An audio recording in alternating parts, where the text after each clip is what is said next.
المكان. سبحان الله. أن يؤسس على المذهب الشيعي وعلى سب آل البيت وعلى كذا وبادعاء أنهم أتباع السيدة فاطمة، وهذا كذب علميا وتاريخيا. نعم. ثم يتحول إلى أزهر سني على كتاب الله وسنة رسول صلى الله عليه وسلم، ولا يوجد مسجد واحد في مصر يقال فيه ما يقوله الشيعة. لكن على كل حال هم مهتموا بالأزهر في كل أحواله طبعا، وجعلوه قامة عليه، حتى الدولة العثمانية مع ما قيل عنها هي التي استحدثت منصب شيخ الأزهر. نعم. طيب فضيلة الشيخ، يعني مع كل ما ذكرت حول هذه المقدمة العلمية وهذا الدور العلمي المؤثر لجامع الأزهر، أود أن أقول أيضا بأن الأزهر ليس مقتصرا فقط يعني على الحلقات العلمية، بل كان أيضا له دور في السياسة، في الكفاح، في الجهاد. يريد فضيلة الشيخ مقدام يعني تعرج وتطلعنا على بعض هذه الأمور. لسه أنا بتكلم هو. نعم. يعني أقول أن الأزهر هو قيادة الأمة. نعم. يعني كل ملك، كل أمير يقوده العلماء. عندما تنظر من الذي ربى قطز، من الذي ربى بيبرس، من الذي ربى، كل ده تربية في حلقات العلماء، حلقات العلم الخاصة بالعلماء. قيادة الأمة عبر التاريخ في هذه كانت تقاد من العلماء ولا تقاد من القادة، ومعظم القادة كانوا يتعلموا في هذا المكان. وكان يدخل العالم لما دايما نذكر العز بن عبد السلام في دخوله على نجم الدين أيوب، أدي ملك وضخم، ملك كبير. نعم. وآدي عالم سلطان العلماء، عندما دخل عليه وعندما أفتى ببيع الأمراء في السوق، أخطر فتوى يمكن في الدنيا. ده عالم بيحكم ببيع رئيس وزراء ووزراء كانوا أمراء يعني. جميل. قال دول لازم دول رقيق ولم يتحرروا. إزاي يقودونه؟ لا حق للرقيق أو للعبد أن يقود حر. هذه قيادة غير شرعية. شوف الفتوى، يعني حجم العالم الأزهري قد ايه. حجم هذا العالم كبير جدا جدا، ولذلك كان يمشي وراه. ولما حكم وقال تريدوا تقاتلوا هؤلاء، قال نقاتل هؤلاء. مثلا في الصليبيين مع نجم الدين أيوب، نعم. وشجرة الضر والقصص دي، لما طلب منهم يخرجوا ما في بيوتهم من ذهب وما في بيوتهم، خرج. لما أراد الإمام العز أن يخرج من مصر نظرا لعدم تمكينه من هذه الفتوى وإبعاده، خرج من مصر ليلا فخرجت القاهرة وراءه. يعني يذكر السبكي رحمه الله في طبقات الشافعية، وهذه حقيقة، أنه لما خرج ليلا وكانت يعني متاعه كله على حمارتين، شوف عالم الوضع حجمه قد ايه، سمع الناس بخروجه بالليل في وسط الليل، قالوا كيف ما دورنا أو قيمتنا في بلد ليس فيها هذا العالم الكبير، نخرج وراه، منين ما يروح نسكن وراه. وخرج الناس يحملون أمتعتهم ويتركون بيوتهم حتى تكدست شوارع القاهرة، وخرج الناس داخل. فوصل الخبر إلى نجم الدين، إلى الأمير نفسه، إلى الخليفة أو إلى القائد الكبير رئيس الدولة. سبحان الله العظيم. وما رجع حتى ذهب إليه شخصيا. تخيل ملك يذهب شخصيا ويركب فرس ويذهب إلى الإمام ويقبل رأسه ويقبل يديه، يا سلام. ويقول تعود، قال أبيعهم في سوق الرقيق، قال وتبيعهم في سوق الرقيق. وعاد الإمام دي يعني قيادة كاملة، قيادة للشعب وقيادة للحكومة، حتى مرورا بالحملات الفرنسية وثورة القاهرة الأولى والثانية. الحملة نعم. الفرنسية، نعم. الحملة الإنجليزية، كل هذا دخول كليبر مثلا. ده بنقول من الذي قتل كليبر؟ كل هذا سليمان الحلبي، وكان أزهري. هو. نعم. هو نعم. قيادة كل الأمور تقريبا. الحفاظ على القدس، يعني أخذت القدس يوم أن تنحى أو نحي، بلاش تنحى، يوم أن نحي دور الأزهر عن قيادة الأمة، يوم أن أخذت القدس. يعني هذه القيادة ظلت محافظة على كيان الأمة إلى أن تمت العداوة وتم التخطيط لإبعاد العلماء عن قيادة الأمراء وقيادة الشعوب. ولما تم هذا بالفعل أخذت منا القدس. إحنا بقالنا كام سنة وعندنا علماء وعندنا مشايخ وعندنا، لأن فعلا حدث يعني هزيمة وحدث انحدار وحدث تخطيط كبير جدا جدا. هم يعني هنتكلم عن استهداف الأزهر، وتكلمنا قبل كده هنا في نفس القناة حفظها الله في الأزهر المستهدف، أو يعني أعداء الإسلام بيخططوا قد ايه لهذه الكعبة إن صح التعبير. هم بيسموها كعبة تانية، كعبة ناطقة، بحيث أنه ينحي دوره. ويوم أن يسحب البساط من تحت علماء الأزهر ويوجه إلى أي اتجاه آخر، تأكد أن هذا ندين لله، أن هذا ضعف كبير جدا وانحدار وانحراف في خط القيادة الصحيحة للأمة. يبقى إذا من خلال كلام فضيلتك نقدر نقول بأن الأزهر كان مؤسسة كاملة. كلمة مؤسسة صغيرة يعني كمان. كلمة صغيرة نملة أمام الأزهر. يا سلام. مؤسسة نملة إنما الأزهر أمة. الأزهر أمة. الأزهر كيان الأمة. نعم. قلت ما يوجد حرب إلا والأزهر هو في قيادتها، ثورة دفاعية أو هجومية إلا والعلماء الأزهر في الصف الأول في الصفوف الأولى.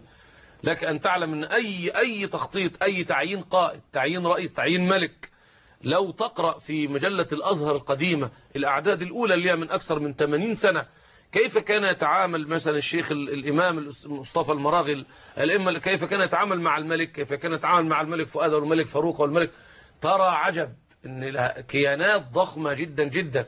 كيف كان شيخ الأزهر يجلس ويمد رجله في الأزهر، والكلمة المعروفة نعم. أن الذي مد رجله لا يمد يده، كيف ده كان كلام. ولذلك خطط له وبيت له بليل لسحب البساط من تحت هذا الكيان الضخم والدخيل فيه وتحويله إلى شيء هش أمام الأمة. أنا أقول لله عز وجل، والله لله عز وجل، كل إنسان يعمل على الحط من قدر الأزهر ومن علماء الأزهر ومن مشيخة الأزهر ومن دار الإفتاء ومن كل إن يعمل على هذا لا أراه موفق أبدا في هذا. يعني إما يعني لا يدرك الأمر إدراك كامل فعلا أن دي قيادة كبيرة جدا ينبغي أن يعني لو فيها جرح نضمد هذا الجرح. نعم. لو فيها تعب نأخذ من دمنا لنعطي للنقص في هذا الدم. تمام. لو فيها نقص نأخذ مما فينا. إنما عندما أرى مرض أو أرى نقص أو أرى تعب في علماء الأزهر أو في الأزهر ككيان ضخم كقيادة أمة، لا حق لي أن يعني آتي بالسيف وأدب أمشور الأعداء يعني. نعم. أقطع الرجلين خالص، اخبط الدماغ، اخبط العين. الأزهر أعمى، الأزهر أصم. إحنا بالضبط زي واحد مريض، يعني ما نكونش معول هدم مع الغرب. مع الغرب. تمام. زي واحد مريض المفروض أني لو أنا بعالجه فعلا، لو أنا صادق في علاج المريض ما بعالجه بالطرق الهادئة تماما، وما اقدرش اقول له لا انت وشك اصفر وعينيك داخله لجوه، انت باين عليك سنك واقعه، انت قلبك بيدق، ده الضربات خلاص، انت ضغطك 400، سكرك 500، يبقى خلاص هذا. انما لما اقول ابشر فيك واتناول الجوانب الايجابيه واكبرها وتنمو باذن الله، هذا هو المطلوب حقيقة. إذن فضيلة الشيخ مقدام، هذه المقدمة التي تقدمت بها عن الأزهر نعم. وعن ريادته وأنه لعب دورا فعالا في العالم بصفة عامة وفي مصر بصفة خاصة، حتى إن حضرتك ذكرت إن كانت الشعوب بتهرع إلى شيوخ الأزهر ليكونوا لهم ملاذا أمام حاكم ظالم أو محتل خارجي. السؤال هنا بقى، كيف اكتسب هذا الجامع هذه المكانة العظيمة بين العامة والخاصة؟ اكتسبها لإخلاص علمائه. نعم. وفنائهم في أداء دورهم وولايتهم لله عز وجل.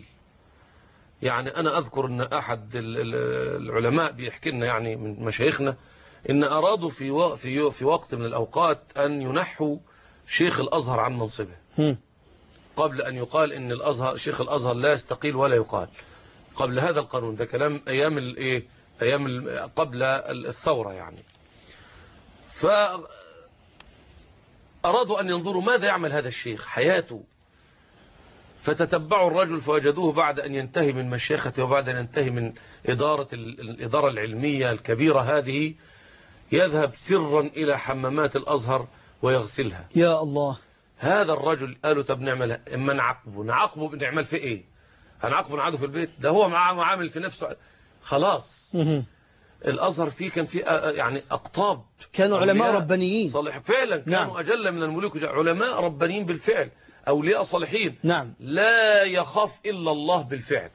ثانيا يا أستاذ أحمد، يعني نسينا أن نذكر نقطة في غاية الخطورة أن نال بها الأزهر هذه المكانة، أن التراث العلمي في الحديث، في التفسير، في الفقه، في الرياضيات لما أضيف نعم. في الفلك، في في الطب. وهو ده اللي خلى يأتي طلاب العلم من كل صوب وحدب لينالوا من علم الأزهر. دي الحقيقة. نعم. أذكر يعني قصيدة كان قالها لنا الأستاذ أحمد الكحلاوي رحمه الله، يعني من سنين أعتقد أن قلتها وأنا في أولى إعدادي ولا أنساها أبدا. طب نسمعها بس بصوتك الطيب بقى. والله مش عارف أقولها لأن كنت أنشدتها من أكثر من 30 عام. نحاول. إنما يعني يقول فيها ما أذكره على قصة ان الناس جت تمشي وان الازهر في مصر عمل ايه مع مصر نعم. خصيصا اكتر من نهر النيل، اكتر من نهر النيل بكتير طبعا. يا سلام. نهر النيل يروي ايه؟